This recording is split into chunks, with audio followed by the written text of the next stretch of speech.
They told me I couldn't build it. They said the rules were absolute, the lines drawn in stone. But they never showed me the stone, and when I asked, they just pointed to the sky. So I built it anyway. A simple wooden deck, not for parties, but for watching the sun dip below the hills with my wife, her wheelchair parked beside my chair. The HOA sent their first letter a week after the last nail went in, a cold, sterile demand to tear it down. I wrote back, explaining that the deck was a medical necessity, a ramp for my wife Eleanor who had lost her battle with MS, but not her love for the sunset. I cited the Fair Housing Act. I cited basic human decency. Their response was a fine, then another, and another. The stack of envelopes grew, a monument to their indifference. Our neighbors, once friendly, started crossing the street to avoid us.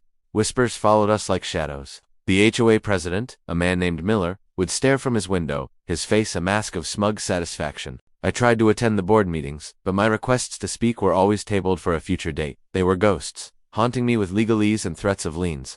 The stress was a constant, heavy cloak. Eleanor felt it too. The light in her eyes, the one that loved the sunset, began to dim. One evening she turned to me, her voice a fragile whisper, maybe we should just take it down. Honey, it's not worth this. I looked at her, at the quiet strength that had carried her through so much, and my heart shattered. That night, I didn't sleep. I sat on the deck, under the cold, unblinking stars, and I made a decision. The next morning, I didn't hire a lawyer. I hired a demolition crew, but they didn't tear down my deck. They tore down my entire house. Every wall, every window, every memory. I had sold the land to a developer who planned a community center, a place for everyone. As the first wall crumbled, I saw Miller run out of his house, his face a perfect picture of disbelief. He screamed about property values, about the rules. I just stood there, holding Eleanor's hand, and watched our old life turn to dust. We moved to a small cottage by the sea. No rules, no president, just the endless horizon. The sunsets are even better here. Sometimes, we build things just because we can. Please press the like button, not for me, but as a small signal of hope for anyone who has ever felt invisible, a tiny light against the darkness of indifference.